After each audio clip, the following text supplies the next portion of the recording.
Bem, meus queridos amigos e irmãos, muito boa noite. Estamos aqui em mais um programa Hermínio C. Miranda, o grande escriba, sempre às terças-feiras, às 20 horas, com a querida Ana Maria Chiarelli de Miranda, a filha de Hermínio C. Miranda, e sempre uma conversa agradabilíssima sobre a vida e sobre a obra desse grande escritor e pesquisador do Espiritismo. Eu vou pedir licença, Ana, a gente vai iniciar elevando o pensamento a Deus, agradecendo ao nosso Pai de bondade infinita por mais essa oportunidade, esse momento em que, reunidos, vamos reverenciar a memória e o trabalho de um grande homem que deu a sua vida em prol da divulgação do ideal espírita, com muito brilhantismo e muito amor. Então, pedindo permissão a Jesus, a quem tudo devemos, iniciamos o nosso programa da noite de hoje. Minha querida Ana Maria, boa noite. Como é que você está? Como foi a semana? Tudo bem? Ô, Bruno, muito obrigada mais uma vez por participar do seu canal e falar tudo isso que você falou do papai, que eu corroboro, tá? Eu aceito tudo, fico muito feliz. E também receber os que atendem e assistem o seu programa toda terça-feira conosco. Boas-vindas a todos. Ana, o nosso programa, a partir de agora, Nosso programa. nosso. Ana, Ok. eu e Ana, pessoal, momentos antes da gravação, a gente estava conversando sobre tanta coisa, sobre a vida, sobre os gostos, né, sobre música. Ana, e me ocorreu aqui, eu queria perguntar a você, o professor Hermínio, ele gostava de música? Algum cantor que o professor Hermínio admirava? Olha, o papai, assim, a música para ele era clássica, né? A grande paixão da vida dele era a música clássica, mas a música brasileira, ele tinha loucura por Nelson Gonçalves e por Altemar Dutra. Maravilha. Aí, quando tocava a música dele, deixa eu ouvir direito. A gente tinha que pôr mais alto um pouquinho por causa da audição dele.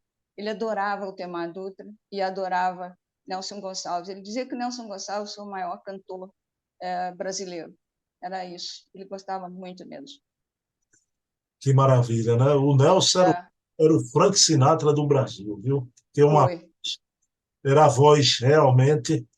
Que bom saber, Ana, né? Isso é uma curiosidade, mas traz um pouco da intimidade de Hermínio. A gente não teria como saber. Essas coisas não estão É, nos livros, né? Só você, não, não. né?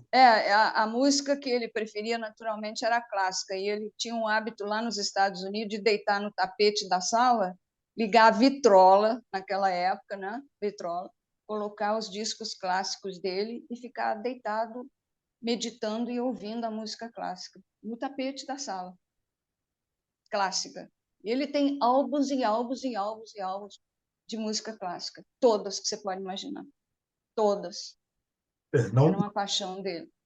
não deve causar admiração um homem com tamanha sensibilidade, né? Com tamanha É. sensibilidade. Mas, Ana, aí vamos ao que viemos, minha amiga. Hoje a gente vai conversar sobre algo muito interessante. O Hermínio, grande escritor, não é? Obras hoje, né, que são verdadeiros best-sellers. Mas, Ana, ele era um articulista também, escreveu para a revista Reformador, que é o principal órgão até hoje da divulgação espírita no Brasil, né? Eu queria, Ana, que você trouxesse aqui, porque é algo muito importante, né? Quando a gente está tratando dessas memórias, qual foi o primeiro artigo que o professor Hermínio Corrêa de Miranda escreveu para Reformador? E há algo singular, né, nesse artigo, porque ele vai escrever o que ele notava um certo divisionismo no movimento espírita, e o Hermínio era anti-rustenguista. não aceitava a obra de Rustem, mas se preocupava com esse divisionismo. Eu queria, como foi a tratativa para esse artigo sair, você nos trouxesse essas informações? É, posso sim. Tem há que haver, Bruno, um preâmbulozinho para isso tudo, tá? Porque papai não nasceu escritor, né? Ou melhor, ele nasceu escritor, mas ele só desabrochou como escritor na década de 50, meados da década de 50 em diante. Ele já tinha escrito até romance, que o Monteiro Lobato elogiou muito, por sinal. Mas, de qualquer maneira, assim, espiritismo, eu tenho a impressão que é o que eu disse uma vez, eu acho que ele foi inseminado. Na hora que ele foi inseminado, o espiritismo entrou nele. As coisas do espírito entraram nele. Então, nós tivemos nos Estados Unidos de 50 a 54. Eu fui para lá com 6 anos e meio, a Marta com 1 ano e o Gilberto já encomendado, tá? E nós ficamos lá esse tempo todo. Bom, seguindo um velho hábito do papai Browning, do Hermínio Correia de Miranda Browning, ele almoçava na Companhia Siderúrgica Nacional, na Avenida Madison, e saía do restaurante e entrava na livraria ao lado, e procurando sebo. Lá pelas tantas, um dia, eu não sei qual foi o ano, entre 50 e 54, que nós ficamos lá 4 anos e 8 meses em Nova York, ele entrou numa livraria, num sebo, e viu um livro num sebo chamado You Live After Death, ou seja, Você Vive Depois da Morte, escrito por um autor chamado Harold Sherman. E embaixo, na capa do livro, tinha uma chamada, assim, reencarnação, reincarnation, fact or fiction, ou seja, fato ou ficção, interrogação. Aquilo chamou a atenção dele, tá? Logicamente que ele comprou o livro. Quando foi, eu não sei. O fato é que ele levou esse livro para casa, deve ter lido no fim de semana. O livro não era pequeno, não, era mais ou menos assim. Deve ter lido no fim de semana, porque livro lá em casa não dormia, não. Eu tinha que ficar acordado, né? O livro interessou muito ele. Vocês guardem esse livro, porque depois eu vou falar nele no final. Bom, nós voltamos para o Brasil em outubro de 54 e fomos direto para Volta Redonda, de onde nós saímos, para ir para os Estados Unidos. Papai tinha uma casa dada pela Siderúrgica Nacional, pela posição dele já na época. Eu acho que você pode imaginar, as pessoas que estão assistindo o seu canal podem imaginar o que foi sair de Nova York depois de quase 5 anos de vida lá, porque eu fui com 6 anos e meio, minha irmã com 1, e meu irmão nasceu lá. Então, nós somos criados lá, né? As primeiras coisas. Eu não tinha ido à escola ainda aqui no Brasil.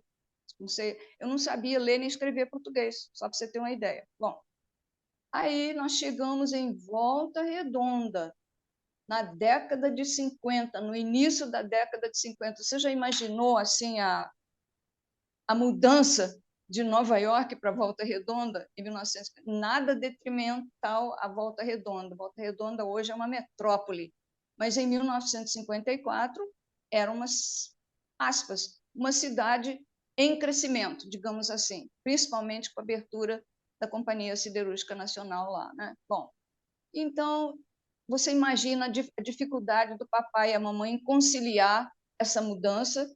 Nós, pequenos, eu não sabia escrever nem ler em português, só em inglês. A Marta ainda não tinha nenhuma instrução. O Gilberto era um bebê, 4 anos, ainda não tinha feito 4 anos. E eles montarem a casa, remontarem a casa. E nós viemos de navio, que a companhia facultava isso a todas as pessoas que tinham trabalhado lá como o papai trabalhou.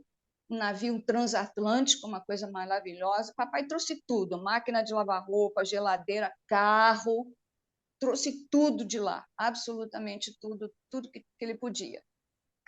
Malas desse tamanho, dessa altura, coisas que você podia trazer em navio naquela época. Bom, e para montar a nossa casa. e caminhões chegando do Rio, trazendo coisa do... E o papai trabalhando e a mamãe se aclimatando com a casa e com as empregadas, e com a vida de Volta Redonda, né? Então, você imagina a confusão que foi. Bom, e o Gilberto, por exemplo, não falava português. O Gilberto, uma vez, pediu para a tia Hermínia, de quem o papai herdou o nome, ele falou assim, I want some water. A tia Hermínia levando aquele susto, né? Ela não sabia, ele queria um pouco d'água, mas ele só sabia falar inglês. I want some water. Aí eu tive que traduzir para a tia Hermínia. Esse fato entrou na nossa vida, o I want some water. Mas então, eu também, com 11 anos de idade, eu não podia voltar ao primeiro ano primário para estudar português, beabá, até eu não lia português, eu não escrevia português. Eu tinha que entrar na admissão ao ginásio, tá? E eu não sabia nada, mas fui matriculada num colégio. E eu passei para você ver a dificuldade da readaptação. Eu passei uma tristeza, uma vergonha, quase que não foi um bullying, foi uma coisa assim muito difícil para mim aceitar na época. Eu não sabia nem fazer uma conta de divisão em português, porque no americano é diferente. Aqui no Brasil você põe assim, 22 dividido por 2, não é assim? O sinalzinho de divisão. Nos Estados Unidos eu poria assim, 22 dividido por 2. 2 dividido por 2 dá 1. Botava lá em cima, pegava o 2, descontava desse primeiro 2 aqui, baixava o outro 2. O outro 2 dividido por 2 dá 1, então é 11. Entende? Então era um processo diferente. O professor, eu cheguei na sala, neófita em plume, ninguém me conhecia, né? Aí ele perguntou, você é nova aqui? Eu falei, sou, senhora. Eu sou Ana Maria, tal. Miranda, é? Eu falei, você é parente do Emílio? Eu disse, eu sou a filha mais velha. Ah, que prazer, não sei o que. Ele era da siderúrgica também, esse professor. Eu disse, Ana Maria, vai para o quadro. Eu quase desmaiei de susto, né? Ele disse assim, vamos ver aqui uma coisa. Eu acho que ele já sabia, eu tenho impressão. Falei assim, divide o número tal por tanto. Põe aí no quadro. Aí eu escrevi o número tal e fiz aquele sinal assim de divisão. Ah, pronto, a classe caiu na gargalhada. Ah, mas eu imagino o que é isso. Eu levei um susto que eu fiquei tão... Eu fiquei atordoada. Ele viu a minha preocupação e disse assim, Ana Maria está chegando dos Estados Unidos e é assim que se faz lá. Salvou minha vida, né? Porque eu fiquei muito nervosa, muito triste de todo mundo rir de mim, né? Mas a situação era essa. A readaptação é assim, tá? Pois bem, mas papai começou a demonstrar assim na vida normal uma certa caída digamos assim, de alegria, de humor, né? Uma certa preocupação, com certeza, porque a readaptação foi difícil para a mamãe também. E aí nós já estávamos em 1955 e ele começou assim a se perguntar, mais tarde ele me contou isso, quem era ele, o que ele era. Ele não podia mais usar o rótulo de católico, porque ele não era mais católico, e ele disse assim, eu não posso nem aceitar que eu seja um católico genético. Isso ele me contou muito tempo depois. Eu falei, papai, mas o que é católico genético? Ele disse, é aquele que nasce numa religião e continua naquela região até o final da vida sem nunca praticar aquela religião. Eu não posso ser um católico genético, mas a mãe dele ele respeitava acima de tudo, Deus e a mãe, né, vovó? Bom, e aí ele começou a se pesquisar. Mas quem era ele? No que ele acreditava? O que faltava a ele e nele? Alguma coisa estava faltando na vida dele. Bom, assim passou o ano de 56, né? E ele com as mesmas perguntas, a mesma coisa, chegou para um amigo dele, muito da siderúrgica, muito amigo, Fleury, e disse assim, Fleury, você tem que me ajudar. Eu tô perdido, eu não sei de nada, eu não sei onde que eu tô, eu não tenho mais rótulo, me ajuda. Fleury pegou uma folha de papel, escreveu os 5 livros do Kardec, Pentateuco do Kardec, alguns livros de Leon Denis e Delane. Deu o papel para ele. Disse assim, olha aqui, você lê isso aqui, tá? Depois que você lê, você segue sozinho. Falou assim para ele, palavras textuais do Fleury para ele. Fleury foi amigo dele até morrer. Bom, desnecessário que ele leu tudo, assim, tipo de ontem para hoje, né? Muito leu aquilo tudo. Ele se assumiu definitivamente espírita. Isso já tinha sido mais ou menos começo de 56. A primeira coisa que ele fez foi, eu não sei se assinava o Reformador naquela época ou se comprava numa banca, isso eu não sei dizer. Mas o fato é que ele começou a ler o Reformador. Mas não era só o Reformador. Ele já vinha com uma preocupação anterior de se comunicar com pessoas. Ele já tinha alguma coisa na cabeça dele sobre espiritualismo ou espiritismo, qualquer coisa assim. Mas ele nunca assumiu nada disso. Mas ele já escrevia, ele já lia coisas do exterior, ele falava 3, 4 línguas e traduzia na época, depois falou 5, e ele já se correspondia com determinadas pessoas do exterior, né? Uma dessas pessoas era o Maurice Barbanel, da Inglaterra, de Londres. Maurice era um grande escritor, era um grande espírita e era um grande médium. E tinha uma publicação que era dele, chamada Two Worlds. Ele era um jornalista dos mais famosos na época, e ele tinha uma publicação chamada Two Worlds, ou seja, dois mundos. O título já é sugestivo, né? O espiritual e o mundo físico. E o papai, de vez em quando, escrevia para o Barbanel qualquer coisa, nada com espiritismo, mas as ideias dele saía na primeira página do Two Worlds. E quando o papai soube que o Barbanel tinha uma entidade que ele incorporava, era um índio americano chamado Silver Birch. Silver Birch é o nome de uma árvore linda nos Estados Unidos. Aí é que o papai apaixonou pelo Barbanel. Ficaram amigos. Qualquer coisa que o papai imprimia aqui no Brasil, escrevia aqui no Brasil, mesmo depois do Reformador, ia para o Barbanel, Barbanel publicava. Barbanel informou a ele sobre uma publicação que tinha sido do Barbanel nos Estados Unidos, chamado Psychic Observer, Observador Psíquico, né? O título. E o papai entrou em contato com o pessoal do Psychic Observer. O Psychic Observer começou a pedir coisas para ele. E ele começou a escrever, porque ele já tinha se assumido espírita, né? Já estava dentro do Reformador, lendo o Reformador, aquelas coisas todas.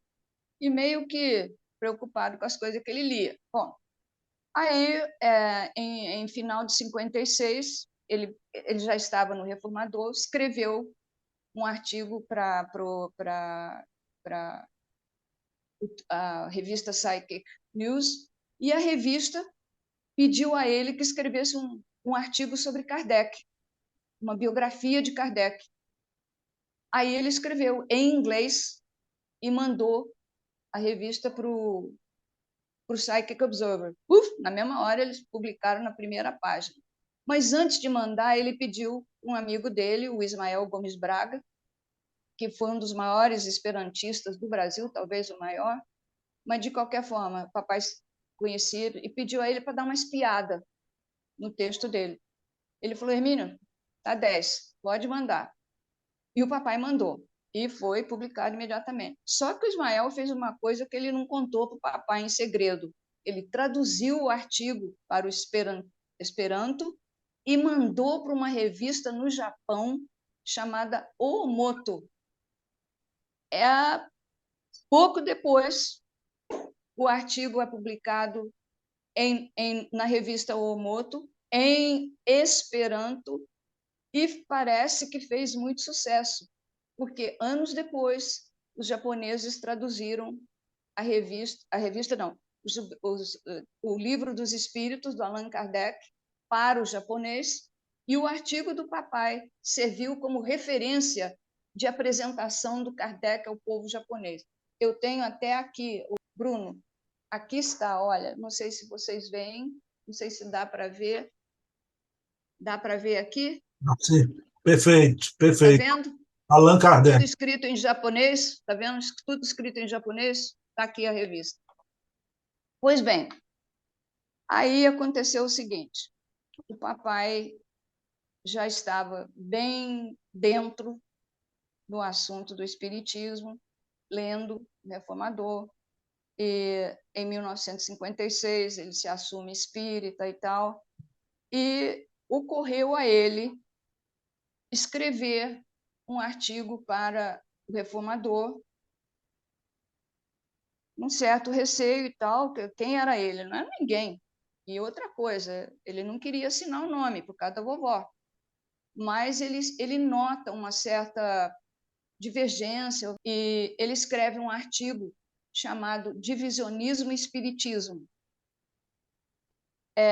Eu não tinha esse artigo, procurei no Reformador, no site do Reformador, o ano de 1956 está em branco, ou seja, eu não pude pegar. Esse divisionismo e espiritismo, um artigo, foi postado na revista do Reformador em dezembro de 1956. Papai tinha se tornado espírita, mandou. Bom, ele não tinha a menor esperança, não estava pensando em publicação, ele não estava esperando que a revista publicasse, mas ele queria que alguém ouvisse o pensamento dele, né?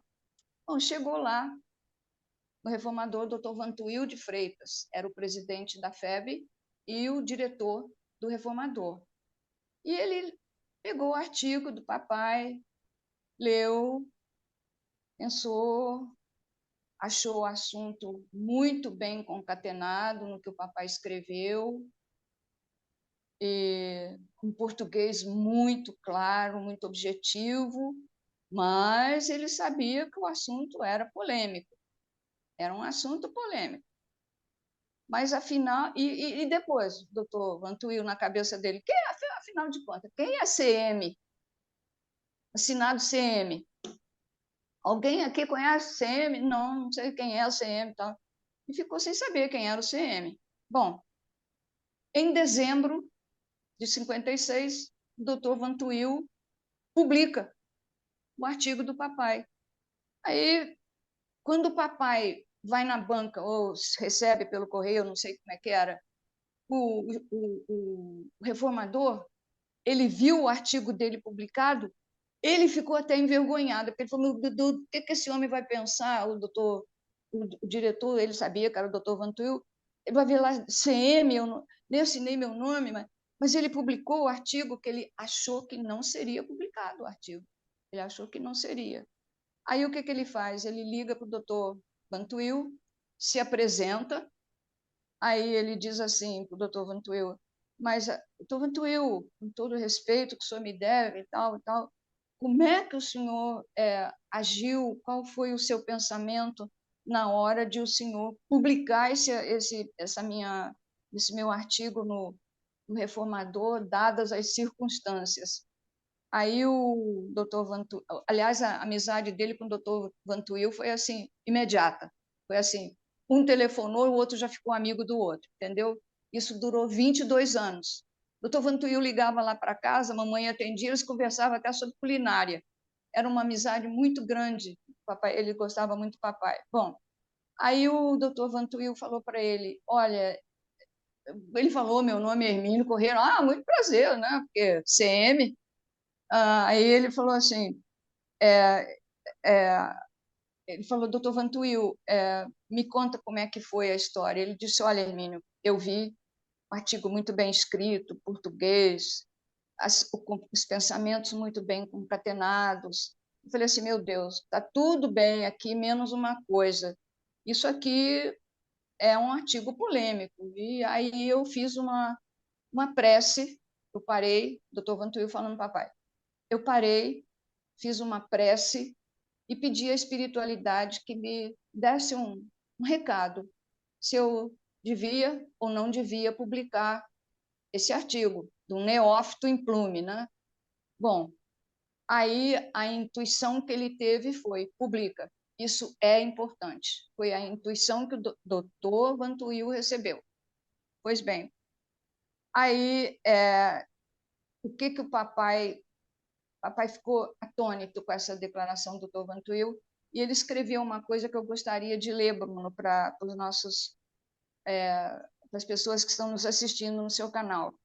Ele falou assim: depois daquele telefonema e da amizade do Dr. Vantuil, escrevi o seguinte: aquele foi o meu momento, o momento do papai. Aquele foi o meu momento decisivo. Se não tivesse sido dado este espaço que eu inocentemente pleiteara, talvez não tivesse insistido mais e daria continuidade aos escritos meramente literários de ficção ou crônicas, que ele já tinha escrito livros e crônicas antes.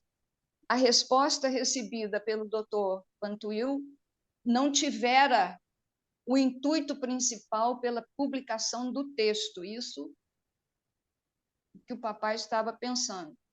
Foi um sinal da espiritualidade para apresentar o neófito ainda implume, palavras dele, como o próprio papai se classificou, né, ao seu futuro público-alvo e à sua futura inesquecível carreira e contribuição à doutrina, aquela que ele abraçaria de corpo e alma por 57 anos.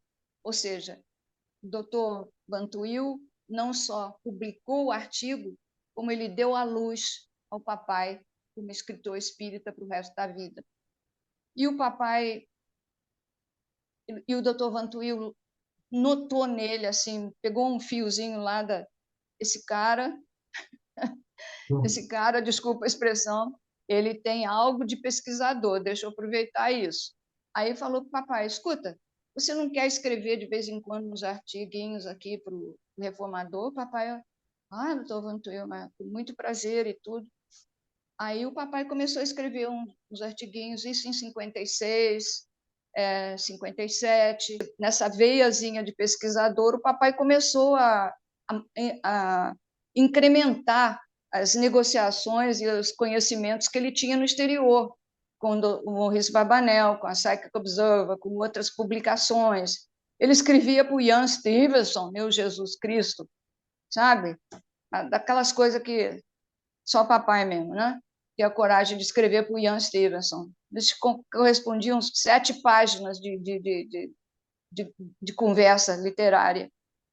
Bom, aí, quando chegou em 1958, depois que o papai já tinha escrito várias coluninhas, várias coisinhas, vários artigos no Reformador, mas ninguém sabia quem ele era, o doutor Vantuil telefonou para ele e disse assim: vou te dar um presente. Ele falou: mas o quê, doutor? Vou te dar uma coluna só para você. Mas, doutor Vantuil, pelo amor de Deus, você vai chamar Lendo e Comentando. Perdão. A sua função vai ser procurar coisas no exterior, traduzir essas coisas para o português e explicar na sua coluna Lendo e Comentando. Daqui para diante você tem uma coluna sua.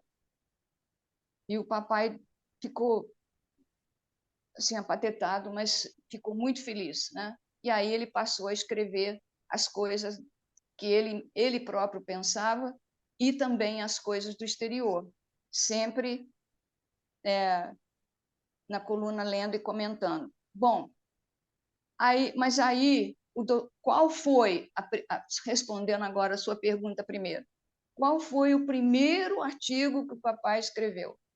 Foi o divisionismo, não um artigo, o papai escreveu uma carta do Dr. Vantuil, né?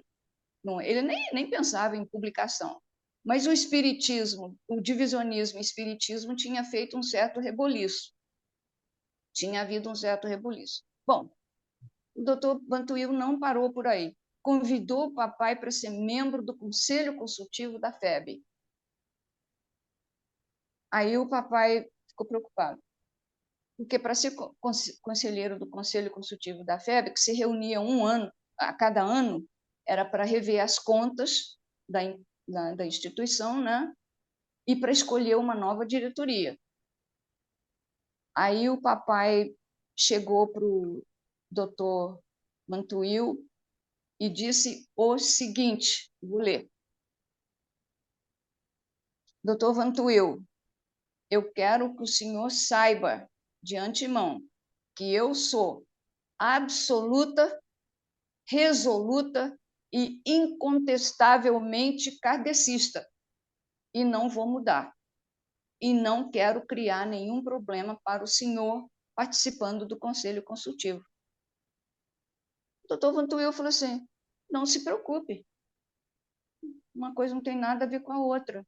Há pessoas que sabem, viram, leram divisionismo e espiritismo e que gostaram, e outras que não gostaram. Como você pode ler um livro, uma pessoa gostar e outra pessoa não gostar. Isso não tem nada a ver com você fazer parte do Conselho Consultivo. Eu quero que você faça parte do Conselho Consultivo. E ele ficou lá 15 anos no Conselho Consultivo, todo mundo sabendo que ele era absoluta, resoluta, incontestavelmente kardecista. Nunca teve problema. Mas, lá num determinado ponto, isso 15 anos depois, ele ficou 15 anos no Conselho Consultivo, por alguma coisa que aconteceu que ele nunca me contou, por sinal, e eu não encontrei também em lugar nenhum dos arquivos dele o motivo. Mas ele saiu por vontade própria do Conselho Consultivo e se desligou da FEB, onde ele tinha ficado 22 anos. Aí ele começou a se perguntar o porquê aquilo tinha acontecido. Por que ele entrou, como é que ele entrou, como é que ele ficou e como é que ele saiu. Por quê? Aí ele entendeu que isso foi uma determinação da espiritualidade, porque o papai escrevia livros também durante esse período e a FEB publicava, né? A FEB publicou vários livros dele, mas a FEB só publicava livros doutrinários. E o papai tinha a intenção de escrever sobre espiritismo para os não espíritas, para as pessoas comuns, nossos filhos são espírito, autismo, tal, né? Estou dando exemplos. Então, o que aconteceu? A espiritualidade entrou no meio, cortou os laços dele com a FEB, para ele poder sair e começar a escrever aquilo que ele realmente queria escrever. E foi daí que ele seguiu em frente, escreveu todo o resto da vida dele e passou para La Chatre, e a La Chatre publicou o resto dos livros dele. Foi essa a primeira coisa que ele escreveu, foi publicado por intermediação do Dr. Vantuil. Só mais uma coisinha, um dia o Dr. Vantuil ligou para ele, muito contente, muito contente. O Dr. Vantuil era um amor de criatura, tinha uma voz lindíssima, e papai foi atender e ele estava muito feliz. Hermínio, você não imagina o que aconteceu? Aí o papai, mas o que foi? Olha, eu soube que um artigo que nós publicamos aqui no Lendo e Comentando foi editado por uma revista no exterior. O papai não tinha sabido disso, mas era essa aqui, ó, esse artigo aqui. Está dando para você ver? Judas Redimido. Isso foi traduzido por alguém e foi parar numa revista no exterior. E o doutor Vantuil liga para ele e fala para ele, olha o que aconteceu, saiu um artigo seu traduzido, está numa revista no exterior. Então, você vê como é que ele prestigiava o papai, né? Ele foi muito amigo do papai. O papai sentiu muito quando ele faleceu, muito mesmo. Então, se eu respondi essa sua pergunta, eu estou feliz. Se respondeu, pelo amor de Deus, Ana, o que é peculiar em Ana Maria, né? Com riqueza de detalhes. Mas, Ana, veja bem, o professor Hermínio tomava posição como os grandes homens sempre o fazem. Tá? Então, ele se posicionou, não era ruxenguista, era absolutamente, irrevogavelmente Kardec, deixou bem claro para o Vantuil. Uma coisa é uma coisa, né?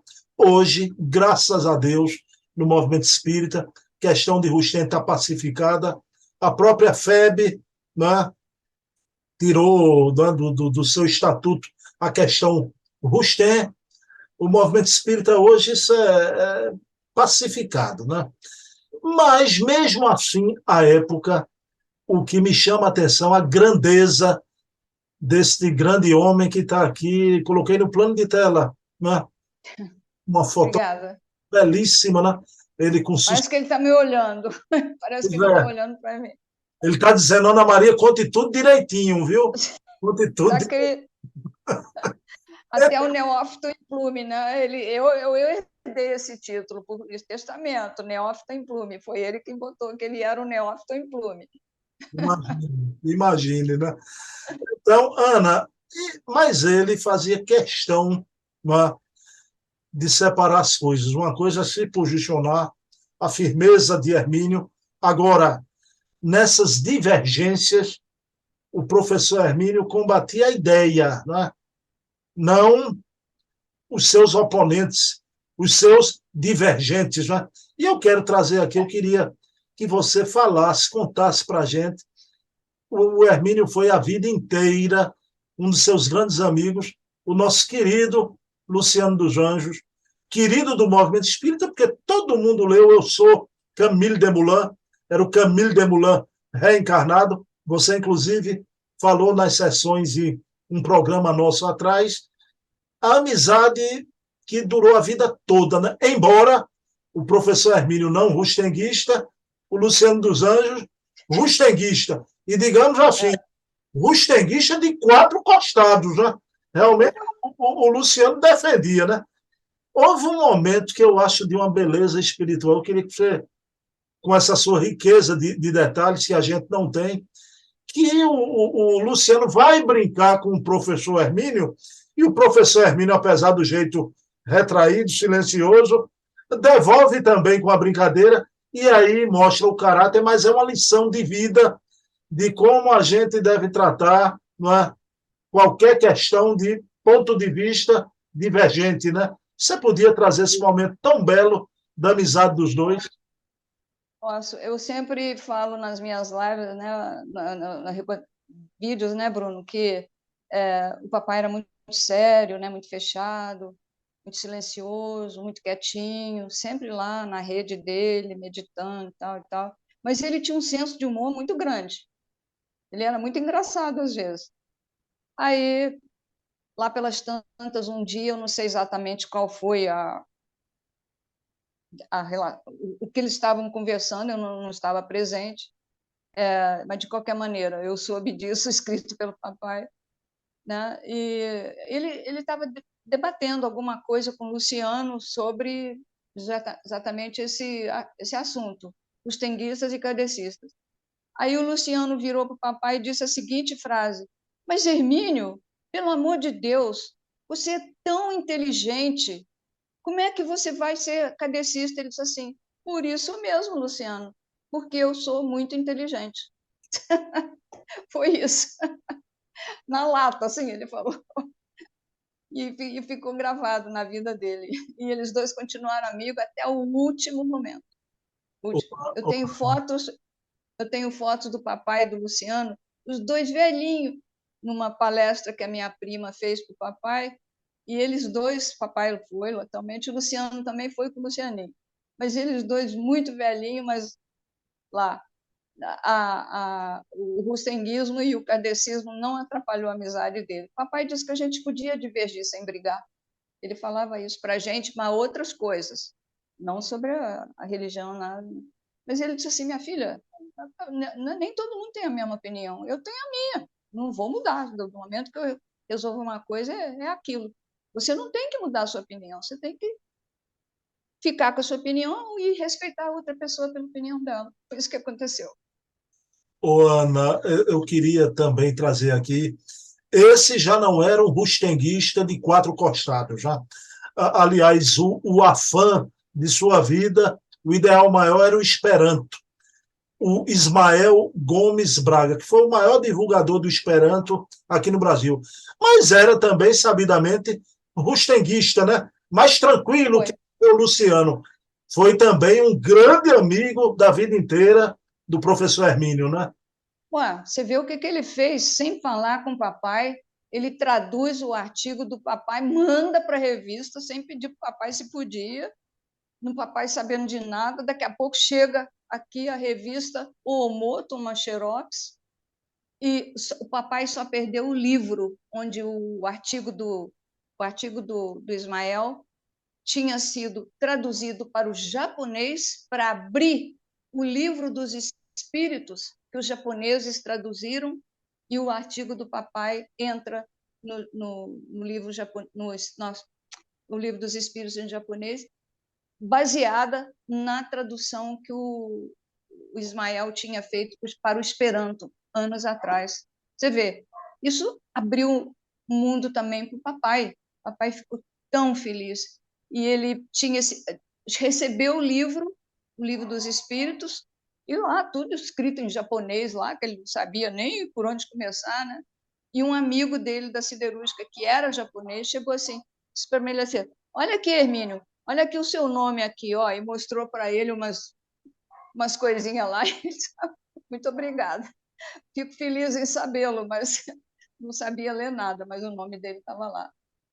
Você vê, é uma amizade, era uma amizade, Bom, teorias à parte, né? Teorias à Ana, parte. Ana, isso foi muito importante, porque não se vai tanto tempo, né? Duas, três É, décadas atrás, vou usar uma expressão aí do seu Rio de Janeiro, né? A questão dos rustenguistas e dos anti-rustenguistas era um verdadeiro fla-flu, né? Mas hoje isso está superado. Agora fica a lição, né? Hoje, por motivos de política, nessa polarização que a gente vive no Brasil, ou outras questões de divergência de opinião, sigamos os exemplos, né, desses homens, né, que divergiam nas sim, ideias, mas, não é, comungavam da verdadeira fraternidade. Não é? Então, Hermínio, gratidão, professor Hermínio, por essa lição de vida, mas não só isso. Na noite de hoje, pessoal, tivemos o Hermínio, não é, que gostava da música clássica, mas também de Nelson Gonçalves, Altemar Dutra, a questão tão importante do Hermínio escrever para reformador, não é? E com essa riqueza, não é, de história que querida Ana Maria nos trouxe, e encerrando com essa coisa singela, tão bela, da amizade entre Hermínio e Luciano. Ana, gratidão mais uma vez. Ouvir você não é elogio, isso é uma constatação, não é? Como é bom a gente ouvir uma mulher inteligente que sabe narrar os fatos e com espiritualidade. Né? Com espiritualidade, minha amiga, está sendo um aprendizado, acredite, e uma alegria não só minha, mas do nosso público. Mas chega de elogio, vou explorar minha querida Ana Maria. Ana, você faz a prece final. faça a prece, claro. Eu só quero dizer para você, Bruno, que eu não falo nada aqui. Quem fala é o papai.